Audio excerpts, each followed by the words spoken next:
Bab 1275. Jadi mata-mata. Jika kamu ingin menyiksaku menggunakan api suci, aku sama sekali tidak takut. Tetua berkata sembari mengertakkan giginya. Kebetulan sekali, aku punya dua jenis api suci, sepertinya aku bisa mencoba keduanya. Perkataan Erikin yang selanjutnya membuat tetua hampir muntah darah. Ketika api biru dan api hitam bersamaan muncul pada ujung jari Erikin, tetua merasa pusing dan hampir pingsan. Dua jenis api suci terus-menerus menyiksanya, rasa sakit yang dirasakannya bahkan lebih parah dari dua teman lainnya itu. Dia terus meronta, kesombongan yang ada sebelumnya tidak terlihat lagi. Namun dia ditahan oleh cengkeraman naga hijau, di dalam matanya hanya terlihat api yang semakin mendekatinya.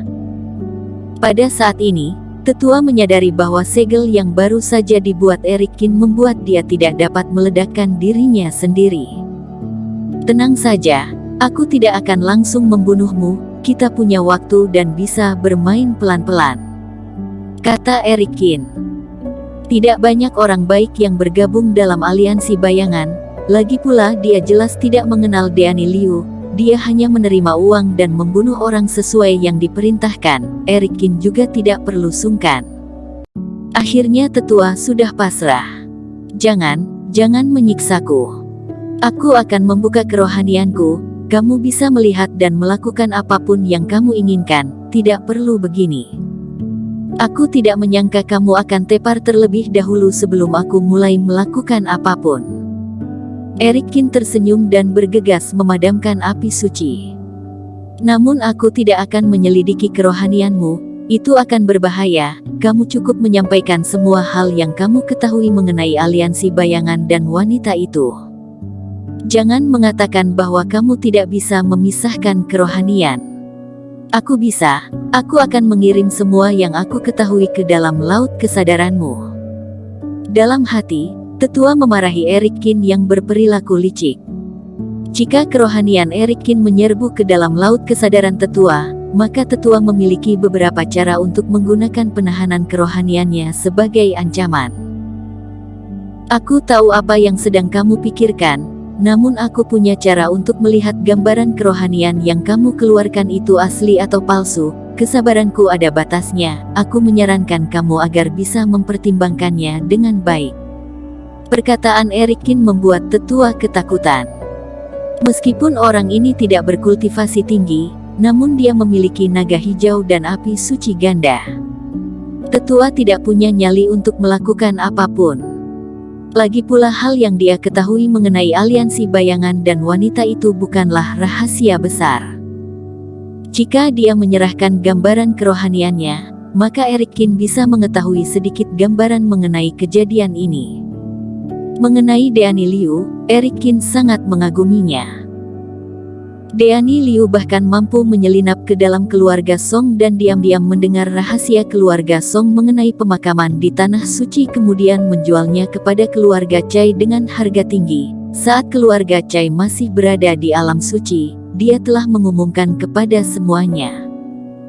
Deani Liu setara dengan membuat makam yang dalam, membeberkan harta pribadi milik keluarga Song kepada semua orang. Pantas saja keluarga Song marah dan mengundang aliansi bayangan untuk memburunya.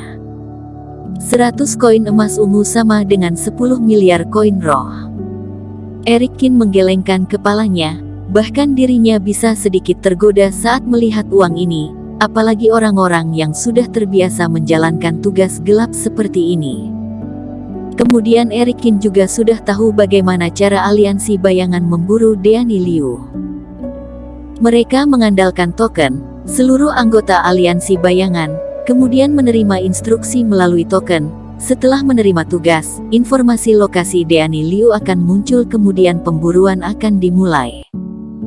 Jika Deani Liu berhasil kabur, aliansi bayangan akan mengirim kembali posisinya setelah beberapa saat. Dia bisa menggunakan waktu ini sepenuhnya. Berapa lama perbedaan waktunya? Tanya Erikin. Terakhir kali aku menerima kabar itu pada 9 hari yang lalu, tetapi jarak wanita itu terlalu jauh dariku, jadi aku tidak bisa mendekatinya. Aku menerima kabar ini kemarin, setelah itu aku langsung bertemu denganmu." Tetua itu berkata dengan ekspresi pahit. Artinya ada waktu sekitar 1 minggu untuk digunakan. Eric Kin tahu persis. Tetapi wanita itu telah menjadi sasaran aliansi bayangan, kemudian ditawari sebagai hadiah oleh keluarga Song, maka dia tidak akan selamat. Saran aku adalah jangan ikut campur, kata tetua. Bagaimana kamu bisa tahu bahwa aku akan campur tangan dan bukan karena alasan lain? Eric Kin mencibir. Aura tubuhnya tiba-tiba berubah. Aura Deani Liu mendadak memenuhi tubuhnya. Tetua itu kaget, dia tidak percaya. Eric Kin adalah seorang kultivator laki-laki, mengapa dia bisa memancarkan aura wanita itu? Kemudian kedua aura itu begitu nyata, dia terus-menerus mencari tahu apakah itu adalah Wiri Liu. Sebenarnya apa yang sedang terjadi? Kamu, bagaimana kamu bisa menjadi wanita itu? Tetua kebingungan. Sekarang beri kamu 2 pilihan, dicekik mati oleh cakar naga atau menyerahkan jiwa hidupmu dan melakukan sesuatu untukku, kata Eric Kin. Apa yang bisa aku lakukan untukmu? Tetua mengerutkan kening. Tentu saja dia tidak ingin mati jika dia punya cara untuk hidup. Kamu masuk ke dalam aliansi bayangan kemudian memberi informasi padaku. Kamu ingin aku jadi mata-mata? Jika ketahuan mengkhianati aliansi bayangan, aku akan mati. Tetua membelalakkan matanya, dia sedikit terkejut dengan keberanian Eric Kin dan merasa gelisah dalam hati. Kamu hanya perlu memberitahuku situasi dalam aliansi bayangan, aku masih punya rencana lain bukan hanya melalui kamu sendiri saja. Setelah aku aman, aku tidak akan menghubungimu lagi. Eric Kin berkata, tentu saja, kamu bisa memilih cara kedua yaitu mati. Baiklah. Tetua menggertakkan giginya, lebih baik hidup daripada mati. Dia menyerahkan jiwa hidupnya kemudian Eric Kin juga melepaskannya. Tetua merasa gelisah saat menatap Eric Kin membereskan tas penyimpanan milik temannya kemudian terbang meninggalkannya. Anak ini terlalu berani dan mengerikan. Katanya menjadi mata-mata. Namun takutnya anak ini tidak patuh dan bisa menyebabkan hal yang fatal.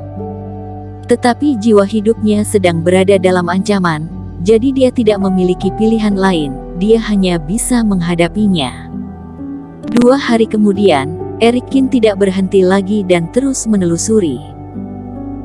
Berdasarkan penelitiannya, token aliansi bayangan ini tidak mengirimkan kabar kepada semua anggota. Aliansi bayangan hanya akan mengirimkan transmisi suara ketika dia merasakan bahwa anggota tersebut berada di area tertentu dari misinya. Jadi Eric Kin berencana untuk mengalihkan semua anggota aliansi bayangan di daerah ini. Setelah membuangnya cukup jauh, dia akan menggunakan teleportasi dan pergi meninggalkannya. Dengan demikian, meskipun aliansi bayangan bisa mendeteksi lokasi Deani Liu lagi, namun tidak ada anggota yang berada di dekatnya sehingga dia bisa menunda semakin banyak waktu. 2 hari kemudian, Eric Kin sudah jauh dari Deani Liu dan lainnya, tidak tahu jaraknya berapa jauh. Perang ini menjadi semakin besar, bahkan tanah suci Kaisar Timur yang hanya sebagian kecil saja sulit mencapai titik ujungnya. Dalam 2 hari, ada beberapa anggota aliansi bayangan yang sedang menghalangi, tetapi tingkat kultivasi yang mirip dengan tetua telah berhasil diselesaikan oleh Eric Kin dengan mudah. Cerin Gu memiliki reiki yang sangat kuat, dia adalah pembunuh besar untuk pertarungan yang terus berlangsung. Cerin Gu perlahan menemukan bahwa Eric Kin berada semakin menjauh setelah penerbangan yang dilewati pada hari ini. Selain jumlah pemburu yang semakin lama semakin banyak, kultivator biasa di sekitarnya menjadi semakin sedikit, bahkan tidak terlihat seorang pun dalam beberapa jam. Sedangkan jumlah iblis monster menjadi lebih banyak, terdengar suara raungan berbagai monster iblis yang berada di bawah, sepertinya di atas ini sudah tidak aman lagi. Ini membuatnya sedikit gelisah, dia tidak tahu mengapa Eric Kin terus-menerus berjalan menuju tempat-tempat berbahaya. Keberadaan Deani Liu yang diketahui oleh para anggota aliansi bayangan telah dikeluarkan oleh Eric Qin, jumlahnya lebih dari 100 orang. Ada juga orang hebat yang melebihi fase distraksi tingkat keempat. Apakah Eric Qin bisa berhasil kabur di bawah tatapan begitu banyak orang? Cherin Gu sedikit khawatir, tetapi dia juga takut akan memengaruhi rencana Eric Qin, jadi dia tidak berani bertanya. Bersambung. Terima kasih telah menonton video ini sampai akhir. Jangan lupa subscribe dan nantikan kisah episode selanjutnya hanya di Novel Story. Salam.